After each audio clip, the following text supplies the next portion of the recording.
question qui se pose. Qui se pose toujours actuellement.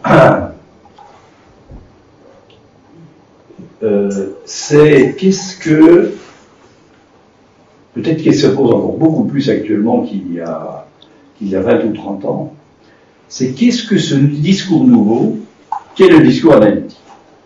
J'insiste bien, hein, c'est des mots qui sont chargés, discours analytique.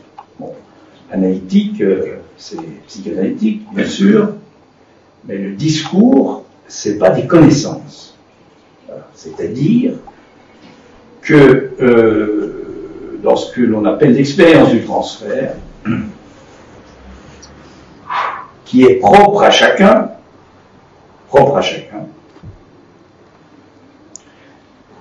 va se développer un lien, on appelle ça un lien social, tout à fait singulier,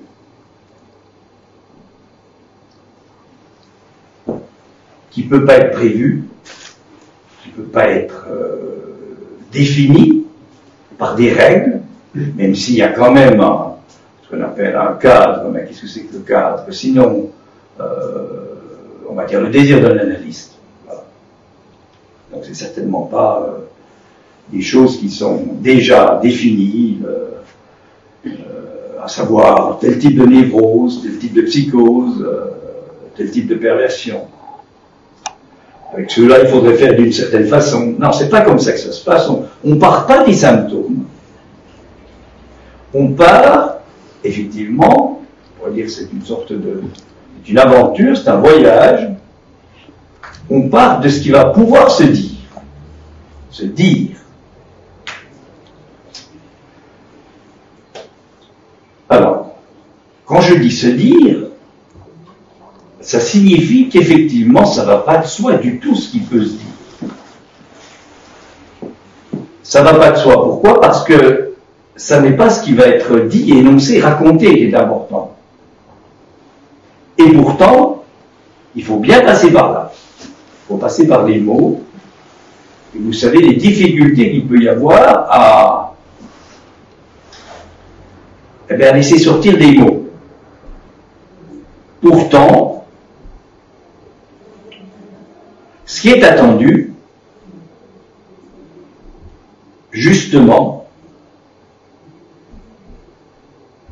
c'est pas de trouver quelque chose qui serait, comme, bon, je l'ai cru un temps, il y a longtemps, comme on peut encore le croire, de trouver comme ça un événement traumatique, originel.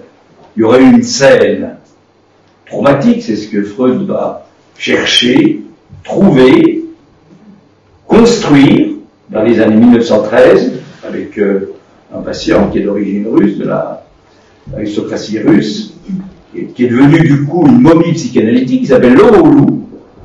Parce que Freud il était poussé par quelque chose, mais du coup il était peut-être un peu trop poussé par trouver ce qu'il cherchait. Enfin il était seul pour avancer. Donc ce qui est en jeu, en fait, c'est que quelque chose puisse se dire. J'insiste sur le mot dire. Alors, le dire, c'est quelque chose qui ne se dit pas avec un dit. C'est pas pour rien que c'est un infinitif dans la langue. Hein? Si vous prenez infinitif, vous avez l'infini qui est dedans. C'est-à-dire que c'est sans limite un infinitif. Le rêver, c'est pas un rêve. Quand Freud utilise à quelques reprises ce mot das Träumen en allemand, le rêver, notamment dans un texte dont on a déjà parlé, qui est la limite de l'interprétation, un texte de 1922, quand il dit que le rêver appartient à une catégorie qui n'est pas la catégorie où il s'agit de communiquer, mais qu'il appartient à ce qu'il appelle Spielen und Fantasien, c'est-à-dire quelque chose qui renvoie au jeu, et alors la traduction elle vaut ce qu'elle vaut, c'est pas forcément le fait de fantasmer. Hein. Ce qui est important dans le rêve, ce qui va immédiatement apparaître sous la plume de Freud à ce moment-là, c'est le fait que le rêve, l'intérêt du rêve, c'est de produire ce qu'il va appeler un unmittelbar Lustgewinn, c'est-à-dire un unmittelbar immédiat, Lustgewinn, un gain de jouir, un gain de plaisir. C'est compliqué dans la langue allemande le mot Lust. Hein. Normalement c'est plaisir, mais on peut, avec Lacan, parler de ce qu'il va appeler le plus de jouir. Et nous sommes articulés, alors on revient au fait de parler, du fait que nous sommes des êtres parlants, qu'il faudrait plutôt appeler des êtres parlés. Et c'est pas tellement le participe présent, c'est plutôt le participe passé.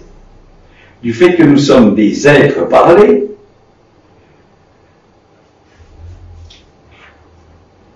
nous sommes l'effet de quelque chose, sans qu'on y comprenne grand-chose, sans qu'on puisse y comprendre grand-chose, nous sommes l'effet de quelque chose qui est la conséquence de l'entrée en jeu du langage. Ce qu'avec Lacan on va appeler la structure. Tout ça c'est des mots assez précis, je ne vais pas trop détailler ça, mais je voulais rappeler ça, parce qu'autrement, on parle de quoi? On parle de ce que quelqu'un a dit, par exemple. C'est vraiment pas ça le problème. On va faire, par exemple, l'histoire de quelqu'un à partir de ce qu'il raconte. Je dirais un peu comme on fait une observation en médecine, en psychologie, etc. C'est pas ça l'important du tout. Hein, puisque ce lien social, il se passe entre deux êtres parlants. Ce qui est supposé, c'est qu'il y en a un des deux qui est un peu en avant. C'est ce qu'on appelle l'analyste. Et qui sait un petit peu quelque chose, qui n'est pas sans savoir quelque chose, de cet insaisissable qui s'appelle l'inconscient. Puisque l'inconscient, dans cette perspective-là, c'est évidemment pas quelque chose qui est caché, qui renferme une sorte de cassette, qui renferme un secret de famille qu'il faut trouver pour que ça avance. Non, ça marche pas comme ça. Ça serait plutôt ce qu'on peut appeler, me semble-t-il, moi je connais pas bien ça, mais toutes sortes de thérapies, style hypnose ou autre chose, qui essaient de retrouver quelque chose. Enfin, Freud est passé par là parce que voilà, puis quand on fait une analyse, on croit mordicus à ça parce qu'il faut bien passer par là. C'est obligé. Hein. Parce que dès qu'on se met à parler, il y a une sorte de mécanique qui se met en route, et on revient sur quoi? Sur ce qui s'est passé, sur ceci, c'est comme ça. On revient là-dessus. Hein. La différence avec le fait de parler comme ça dans un confessionnal ou bien sur la place publique, hein, c'est que celui à qui on s'adresse, il nous laisse parler et qu'il n'intervient pas pour rajouter, pour nous contredire. Donc, ça c'est énorme parce que du coup ça va pouvoir permettre que se déploie quelque chose, ce qu'on appelle des associations, évidemment qu'on a dit libres, mais qui justement ne sont pas libres du tout, puisqu'elles sont déterminées par ce qui est, on va dire, au cœur des mots. Pour autant que le mot, alors la dernière fois on disait le verbe, est quelque chose qui est un mixte composé de sons et de sens. Et on nous a appris très tôt que ce qui prévalait c'était le sens, et non pas le son. On a appris ça, voilà, c'est comme ça. Hein. Et on pourrait presque dire aussi que le tout petit, très tôt, il rencontre, parce qu'au début il est surtout dans le son, évidemment, hein, il va rencontrer, ça c'est quelque chose d'assez, comment dire ça, on peut dire assez terrible, de par un certain fonctionnement du langage, il va rencontrer qu'il y a un ordre qui est établi. Voilà. Et il va y tenir à l'ordre. progressivement. Et il faut bien qu'il y tienne, non seulement par le développement psychomoteur pour se tenir assis, debout, etc., marcher, parce que c'est un ordre qui définit ça, mais aussi par le fait que, comme ça, progressivement, ben, il y a ce que Freud va appeler la surmoi, qui d'emblée est là, quoi. Ah, il appelle la gourmandise du surmoi. C'est-à-dire qu'on rentre là-dedans, on n'a pas d'autre choix que de rentrer dans cet ordre établi, et en plus on y tient parce qu'il faut passer par là. On ne sait pas bien pourquoi. Alors ce qu'on essaie de remuer ici, enfin parce que j'essaie de remuer dans mon séminaire, notamment cette année, c'est que cet ordre établi et un certain type de jouissance, à prendre au-delà du sens habituel, du sens commun, on va revenir sur le sens commun, il y a donc un certain nombre d'ordres de jouissance qui va se développer avec cet ordre établi. Je crois que c'est ce que Lacan va appeler la jouissance phallique. Alors, les mots sont aussi assez définis. Et puis, alors voilà, et puis, il y a une jouissance qui progressivement va perdre de son poids, qu'on peut appeler la jouissance du corps. Alors il faut définir aussi ce que c'est que le corps. En regard du langage, le corps, c'est pas le corps tel qu'il est défini habituellement, tel qu'on le voit chez quelqu'un. Le corps, c'est pas ça. C'est ce qui se passe quand quelqu'un parle. On pourrait dire qu'une certaine façon de s'en approcher, c'est de parler de quelque chose qui est une métaphore quand on dit que quelque chose a du corps. Le mot en lui-même en dit quelque chose. En fait, le corps, c'est quoi? C'est la marque. C'est la marque de ce qui peut porter le fait que cette marque, elle soit inscrite dans l'articulation entre les signifiants. Alors, vous voyez qu'on est complètement dans un autre registre. Alors, la psychanalyse, c'est ça son champ. C'est pas d'aller dire que les scientifiques devraient parler autrement. Les scientifiques, ils sont dans leur logique, il faut les laisser aller comme ils vont. C'est leur truc. Et le psychanalyste, il part d'une chose simple, importante, qui est la découverte de Freud. On ne l'a pas dit comme ça. C'est Lacan qui le dit. L'inconscient est structuré comme un langage. C'est-à-dire que ce qu'il importe pour le psychanalyste, c'est la dimension de l'inconscient. Donc, vous voyez, le langage. Et du coup, on peut, alors, un petit peu mieux se repérer, et pas uniquement imaginer que si Freud, à un certain moment, à Vienne, se met à écouter des hystériques, etc., peut-être parce qu'il ne voulait pas faire de la médecine habituelle, ou parce que je ne sais pas quoi, parce qu'il se passait je ne sais pas quoi. À Vienne, peut-être, mais c'est pas ça le fond du problème. Le fond du problème, c'est qu'on peut penser que, de même qu'à la fin du XIXe siècle, il y a des découvertes qui apparaissent au niveau des mathématiques, c'est notamment Cantor, la théorie des ensembles, et l'infini, les nombres réels, tout ça, qui vont complètement bouleverser la mathématique. Ça n'empêche pas qu'on continue à apprendre les mathématiques comme avant, actuellement, ça n'a pas changé grand-chose. Et puis, on va trouver pareil en physique, la relativité. Il y a un certain nombre, en musique, c'est pareil, c'est notamment la musique dodécaphonique de Schoenberg, il y a comme ça un certain nombre de choses. Ça se passe un peu tout au même endroit, c'est vrai. C'est en Allemagne, c'est dans l'Empire austro-hongrois, c'est vrai que ça se passe un peu tout au même endroit. Et puis il y a Freud à Vienne, donc c'est assez curieux. Il s'est passé quelque chose, mais si on prend la référence strictement historique, vous voyez, on n'est plus dans le langage. Ce qui va être important, c'est comment tel ou tel peut parler de ça. Alors, il peut parler en pensant qu'il explique quelque chose, mais que quand il parle en pensant qu'il explique quelque chose, il y a quelque chose d'autre qui, en fait, tourne, sans qu'il s'en rende compte, sans qu'il le sache. Et tout d'un coup, ça peut apparaître parce qu'il fait un lapsus. C'est ça qui est attendu. Voilà la question du discours, la question et l'importance du discours analytique. C'est pas un disque, le disque qui tourne, le disque qui court. C'est pas un dis-ce-que, comme dit Lacan. C'est pas ça. C'est pas le dis-ce-que, le discours.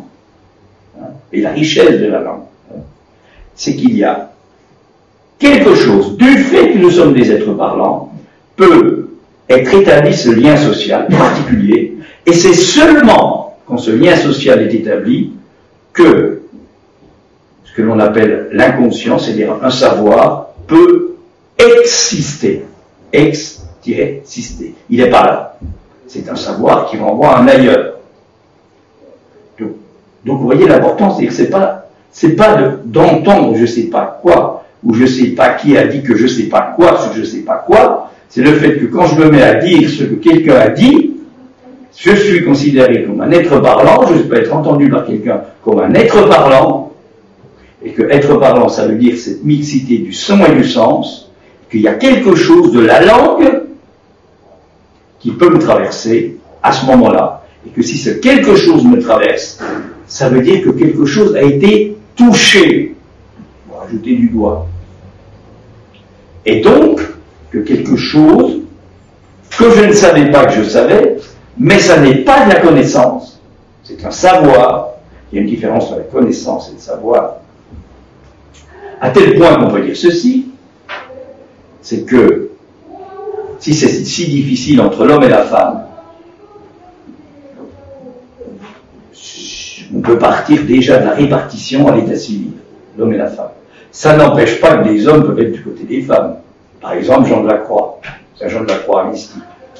Ça n'empêche pas que un certain nombre de mâles peuvent être aussi, autant que, on va dire, de femelles, de femelles parlantes, on va prendre ça comme ça, quand il dit comme ça, des animaux parlants. Alors, que les mâles parlants peuvent aussi être affublés de cette dimension du féminin, et que c'est ça l'intérêt. Sinon, on retombe toujours dans cette répartition entre, d'un côté l'homme, de l'autre côté la femme, qui est une répartition scientifique, psychologique, univers, tout ce qu'on voudra. C'est assez facile à définir. Si on part du langage, c'est autre chose, c'est ça que j'insiste bien, qui est engagé, et c'est autre chose par ce lien social particulier, qui est aussi un lien politique, parce que vous voyez qu'à ce moment-là, eh bien, on n'a plus le même rapport au monde. On ne fait plus pareil, on ne fait plus la même chose de l'autre. C'est ça la dimension politique. C'est pas dénoncer à nouveau des bonnes intentions, qui finalement sont là uniquement pour couvrir nos exactions, évidemment.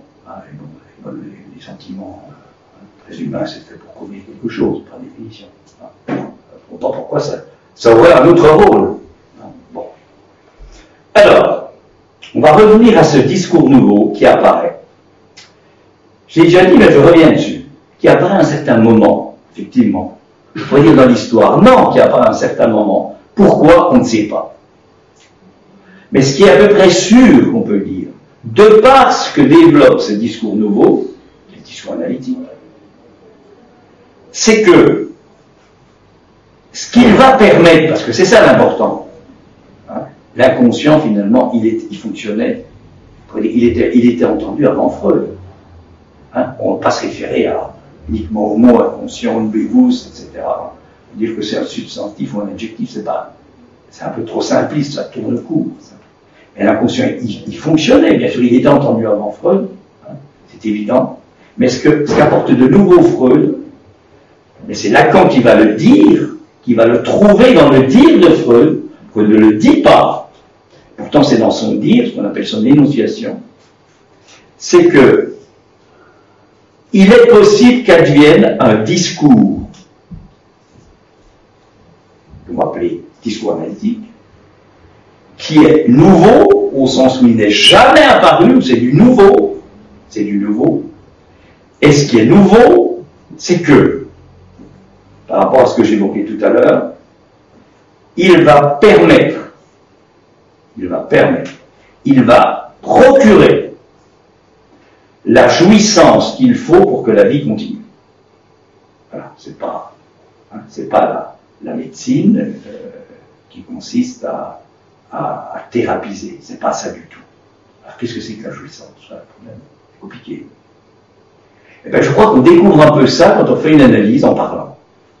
On découvre ça. On découvre qu'il y a quelque chose qui nous anime. Voilà. Bon. Et je crois qu'on découvre ça, selon j'essaie de parler, parce que c'est difficile de vous en parler. Voilà. On découvre qu'on a un certain rapport à cette chose très précaire qui est la jouissance. Donc j'ai parlé tout à l'heure qui est vraisemblablement là, mais je ne vais pas faire de l'histoire non plus, parce que ça fait tout de suite développement psychomoteur, qui est vraisemblablement là, tout à fait au début. Hein. Mais au début, tout est là aussi. Il n'y a pas un moment quelque chose, et puis un autre après, et puis après. Ça, c'est de la psychologie. Donc, trouver la jouissance qu'il faut pour que la vie continue. C'est-à-dire qu'à un moment, ce qu'on peut penser, du coup, c'est que le développement scientifique devient tel que les êtres parlants sont quasiment étouffés, c'est donc ils font des symptômes, ils sont étouffés par quelque chose qui n'arrête pas, on va dire comme ça, je vais vous donner un exemple, qui n'arrête pas de les bouffer. Par exemple, la télé qui nous bouffe. Il nous bouffe parce qu'il nous bouffe notre temps, parce que ça, puis on y va, quoi. Il y a quelque chose en nous qui est d'accord avec ça. Même si on se l'interdit, c'est pas le problème. Bon. Donc, il y a quelque chose qui va apparaître du côté de ces gadgets plus ou moins importants, dont on a besoin d'être très content d'avoir des iPods, d'avoir tout ça. C'est pas le problème. Hein, on va peut-être y passer un peu de temps si on n'y connaît pas grand-chose. Enfin, néanmoins, c'est très agréable d'avoir ça parce que ça peut nous permettre de travailler, de faire toutes sortes de choses. Enfin, c'est mon cas dans le train ou ailleurs, parce que je veux dire, c'est très intéressant. Néanmoins, il faut savoir qu'on le paye d'une certaine façon. Et ce que je suppose, c'est que la psychanalyse d'avenir, si elle reste là où elle doit être, c'est-à-dire dans cette dimension de discours analytique. Le psychanalyste, il ne va pas revendiquer quoi que ce soit, il n'est pas là pour ça. Il n'est pas là pour ça. D'une part, et la grande énigme, on en a parlé la dernière fois, c'est qu'est-ce qui fait que le discours scientifique, un discours scientifique, entendons-nous bien, hein, c'est pas uniquement celui qui est fait à la faculté, à l'IUT, je sais pas où, le discours scientifique, il est là. Dès que je me mets à compter, je suis dans le discours scientifique, hein. Dès que vous remplissez vos paplards, je sais pas quoi, d'évaluation, de trucs, c'est ça le discours scientifique. C'est la réglementation, c'est tout ce qui s'évalue, c'est ça le discours scientifique. Hein. Tout ce qui est mesurable, tout ce qui s'évalue, et tout ce qui fait partie, qui rend compte de quoi? De quelque chose qui est un fantasme extraordinaire, qu'il y a quoi? Du tout. Il y a du tout. Voilà. Il y a du tout. Et bien ça, c'est quelque chose de totalité. Il n'y a pas besoin de partir sur le totalitaire avec la politique totalitaire. Hein, je veux dire, qu'on soit de droite, de gauche, ça change strictement rien parce qu'on est foutu là-dedans. Quand je vous disais tout à l'heure, l'enfant, le tout petit, il tient à l'ordre établi, il est déjà dans le totalitaire. Alors après, il va peut-être le refuser, il va développer toutes sortes de symptômes, parce que les symptômes, c'est une façon, effectivement, de ne pas être absorbé ou absorbé, de dire oui ou de dire non à quelque chose, évidemment. Hein. Mais, néanmoins, il y a ce quelque chose, je reviens là-dessus, cet ordre établi, incontournable. Incontournable parce qu'il faut bien rentrer là-dedans. Le problème, c'est qu'est-ce que va devenir le rapport à la jouissance qu'on appelle autre, grand A. C'est-à-dire cette jouissance dont je parlais, je pense que c'est ça qu'on trouve sur un divan. C'est ça qu'on trouve sur un divan. Alors on pense qu'on découvre toutes sortes de choses. Bien sûr, c'est vrai, mais ce qui est trouvé, c'est un autre rapport à, c'est-à-dire que ceux qui y sont, ils savent bien, au bout d'un certain temps, ils ne savent pas pourquoi, mais il y a quelque chose qui ne fonctionne plus comme avant, tout simplement. Alors si on leur demande d'expliquer, ils vont faire comme beaucoup de gens, comme moi aussi, on va bafouiller, on va utiliser des mots. Dès qu'on utilise des mots, on bafouille, évidemment, surtout si on parle très bien, parce qu'on est toujours à côté. On est à côté de ce dont il s'agit, en fait. Néanmoins, il faut bien passer par les mots. Alors là, soyons sérieux, le féminin, c'est ce qui est exclu de la nature des choses, qui est la nature des mots. Donc, le féminin, je ne parle pas de l'état civil, là. Hein. Il y a des caractères sexuels secondaires et tertiaires, c'est pas de ça dont je parle. Le féminin, voilà. On n'a pas le temps ce soir d'aller trop loin, mais la dimension du féminin. C'est pour ça que c'est pas d'être sous la bannière de l'état civil, homme ou femme, qui définit le féminin. Le féminin, c'est en rapport avec cette autre jouissance, cette jouissance autre, qui fait dire qu'il n'y a effectivement pas de rapport sexuel. On n'est pas du tout dans la sexologie. Hein. C'est-à-dire que l'homme, celui qui se dit comme tel, hein, celui qui a rapport au tout, c'est ça, le rapport à la totalité, totalitaire, est radicalement séparé de cette autre, on va dire jouissance, qui est ce que Lacan va nommer le pas tout. Mais la femme, elle est à la fois dans la jouissance du tout, ce qu'on appelle la jouissance phallique, seulement elle a un supplément de jouissance qui est celle du pas tout. Alors, comment quelque chose peut marcher? Ça c'est la vie de chacun dans sa rencontre avec le partenaire du même sexe ou d'un autre sexe. Parce que ce que je suis en train de vous expliquer, c'est que finalement, vous voyez bien, on ne sait plus ce que c'est l'hétérosexualité et l'homosexualité. On peut la définir, mais on sait qu'il n'y a plus ceux qui sont hétéros et ceux qui sont homos, hein, puisque les bornes entre les deux, c'est pas évident du tout. Hein. Sur le plan du psychisme, hein, et en fait, sur le plan du psychisme, ça n'a absolument aucun intérêt. Puisque l'intérêt, c'est d'être à la fois du côté de la totalité, en lui a la jouissance, et aussi du côté de ce qui est supplémentaire à la totalité.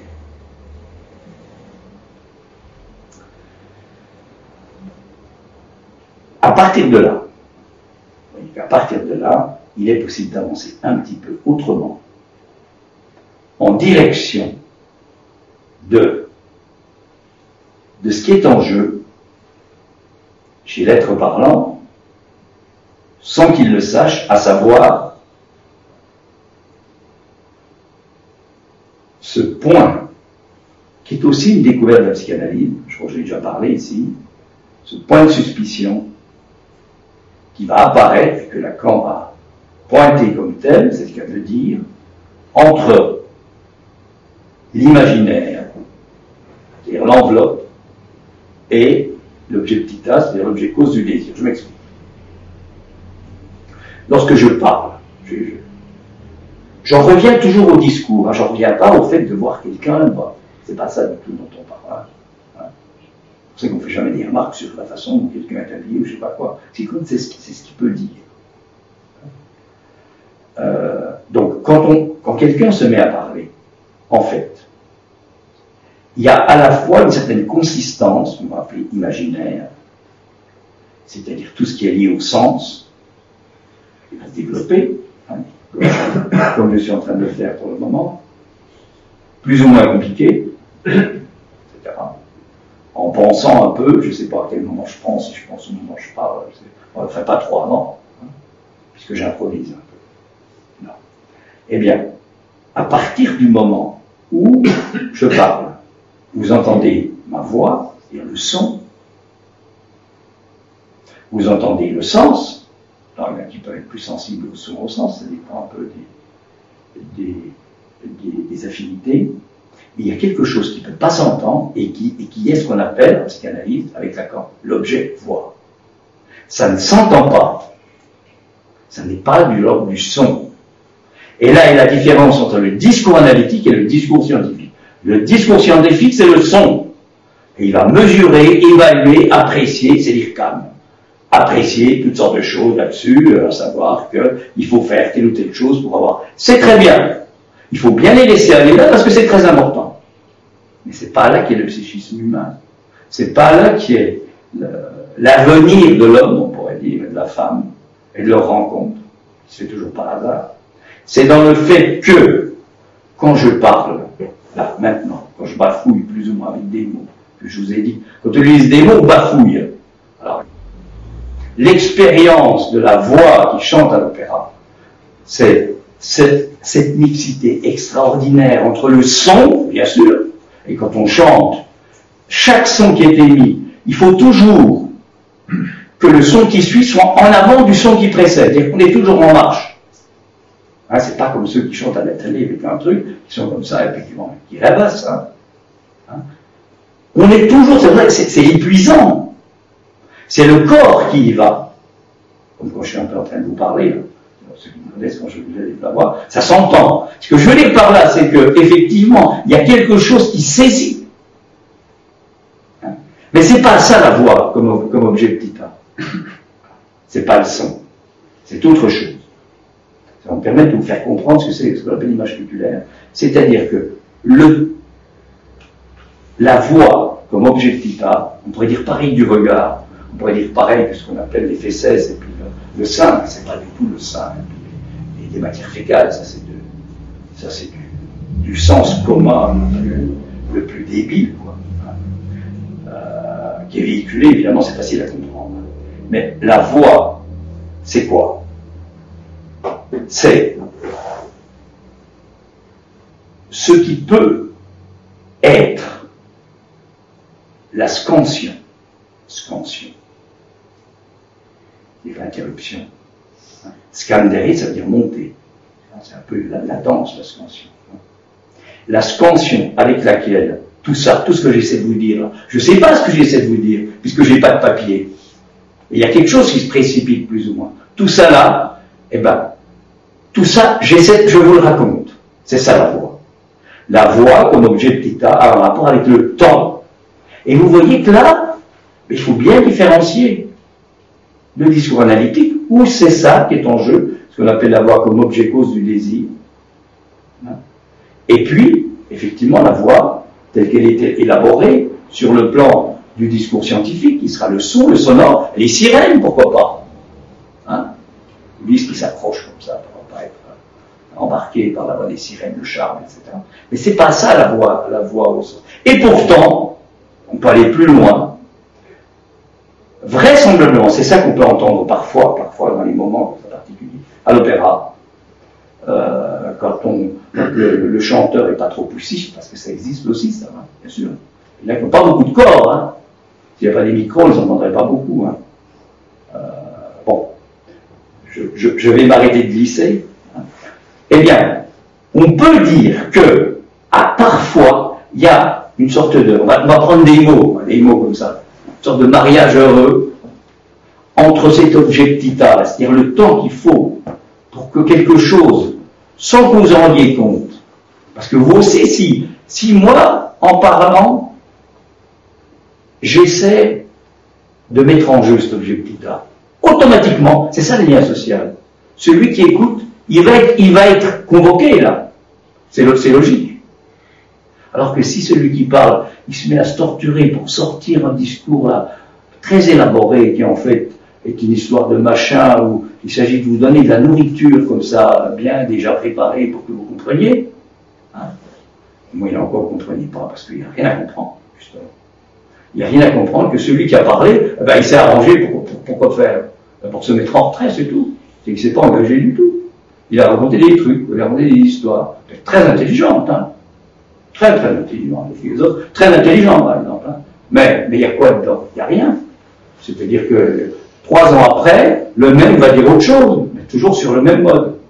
Parce qu'on découvre, alors on peut trouver ça au théâtre, c'est vrai, mais pour moi, ce qui est vraiment tout à fait important, et je vous invite à aller à l'opéra, mais il faut choisir un peu, il faut connaître un peu les chanteurs. Hein. Quand vous entendez à un certain moment quelque chose de cet ordre, alors évidemment, ma sensibilité, c'est plus avec des ténors lyriques que des barytons. Pourquoi pas? Des ténors lyriques, c'est-à-dire les voix aiguës, ou alors des sopranos, des tessitures comme ça, particulières, toujours dans l'aigu, pas les mezzo-sopranos. Il y a un moment, bien sûr qu'il raconte quelque chose, bien sûr qu'elle chante quelque chose qui est écrit sur une partition. Mais c'est pas ça la musique. La musique, c'est pas ce qui est écrit sur la partition. C'est pas ça. La parole, c'est pas les mots qui sont écrits sur le truc, là. C'est pas ça la parole. c'est ce qui va passer par le corps. Eh bien, il peut arriver à un certain moment, effectivement, que c'est pas le chanteur qui va s'en rendre compte. C'est le récepteur, en l'occurrence vous, si vous êtes, on entend ça parfois. Ça dure quoi? Ça dure même pas une seconde. Donc, est touché du doigt quelque chose d'insaisissable, qui est, enfin ça c'est je dirais mon projet de travail, qui est la rencontre de cet objet vital qu'on appelle la voix, et puis la dimension du sonore, c'est une chose extraordinaire, je dirais, puisque si vous avez suivi, c'est à peu près ça que j'ai dit, qui est la rencontre du discours scientifique et du discours analytique. Ce qui est absolument impossible, ça ne doit jamais se rencontrer, cette affaire-là. Jamais! C'est pas possible! C'est pas possible. Eh bien, ça peut venir comme par hasard. Et ça s'appelle l'amour. C'est ça l'amour. C'est pas l'amour narcissique. Ça s'appelle l'amour. De la même façon, c'est ce qui peut apparaître, bien sûr, entre un homme et une femme. Pour autant, vous voyez qu'il importe que celui qui est le mâle parlant, et la femelle parlante, ils ne soient pas complètement identifiés, on appelle ça, hein, c'est ça, à leur féminité ou à leur masculinité. Parce qu'autrement, c'est la catastrophe, ça ne va plus. Parce que chacun est finalement dans une case différente. Alors, il y en a qui essaie de séduire l'autre, et puis évidemment l'autre il a peur, etc. On n'en sort plus, vous connaissez ça sans doute, aussi bien que moi, mais on n'en sort plus, alors qu'en fait, il y a quelque chose qui peut s'engager à condition, on revient à ce point dont j'ai du mal à parler, parce que évidemment je vais essayer de le faire vibrer, de l'animer devant vous, ce point de suspicion qui est entre l'imaginaire et le réel symbolique, qui est ce quelque chose ce qu'on appelle l'apparition du réel, qui est au cœur même de tout ce qui peut apparaître dès que quelqu'un se met à parler. Peut apparaître. Et quand ça advient, on pourrait dire que les deux types de jouissance dont je vous ai parlé, c'est du même ordre. Mais, et vous voyez bien que ça peut pas, ces deux-là, c'est le cas de le dire, hein, celles-là, les deux jouissances-là, elles ne peuvent pas se rencontrer sur un plan. Ne serait-ce parce qu'il y en a une qui n'est pas déjà sur le plan. Mais, et on revient au titre du séminaire, c'est hors du deux. Deux à écrire comme on veut, avec un apostrophe, l'apostrophe ou pas, c'est la dimension du 3. C'est-à-dire qu'il y a le 3 d'abord, les 3, hanter le réel, c'est ça. Il y a le 3 d'abord, et que c'est en regard de ça que tout ce qui peut advenir, et on n'est pas dans la pensée. La pensée, on en a besoin. Hein. La pensée, c'est notamment encore que ce qui va permettre le développement du discours scientifique. On sait bien que les grandes découvertes, elles ne surviennent pas par hasard, effectivement. Puis que celui qui porte ça, pensez à celui dont je vous ai parlé tout à l'heure, Cantor, il a fait un état dépressif carabiné. Hein. Alors, est-ce que c'est lié à sa découverte? Est-ce que c'est lié? Ils sont complètement isolés, ils se demandent où ils sont. Ils n'ont plus rien qui les tient. Hein. Einstein, quand il en parle, il dit aussi des choses du même ordre. Hein. Je ne parle pas de Schoenberg en musique, de décaphonique. Hein. Je veux dire, il suffit de dire ce qu'il a écrit en 1908 quand il essaie dans l'angoisse, dans la grande angoisse, il arrive à écrire, je crois que c'est le deuxième quatuor à cordes, enfin je ne sais plus lequel est-ce. Hein. Et puis Freud, bien sûr. Hein. Donc, quand on touche à ce point-là, qui est quoi? Qui est ce qu'on appelle la vie, finalement? C'est ça la vie. Hein. Enfin, c'est ça la vie, on sait pas ce que c'est que la vie, mais je crois que c'est quelque chose de cet ordre. Hein. Et là, on s'écarte de la vie qu'on appelle habituellement la vie. Hein. On connaît comment? À partir de l'animal, c'est-à-dire à partir de ce qu'on observe chez un animal. Hein, les histoires, toutes les histoires de la dimension cellulaire, etc., ADN, tout ça vient de... Hein, tout ça va le droit de faire des expériences sur les humains en plus. Donc oui, l'être parlant se différencie de l'animal, c'est-à-dire l'animal parlant, et chacun d'entre nous se différencie du fait que il y a du 3, c'est-à-dire du langage. Et le langage est une énigme, on ne peut pas le saisir comme tel. Et l'inconscient est structuré comme un langage. L'inconscient, c'est pas trouver des trucs comme ça, quelque part. Voilà. C'est pas du tout ce qu'on appelle l'inconscient. Et puis, quand ça peut advenir, quand on peut toucher à ça, à certains moments, eh bien, effectivement, quelque chose d'autre peut, tout à coup, s'ouvrir. Voilà, on va s'arrêter là.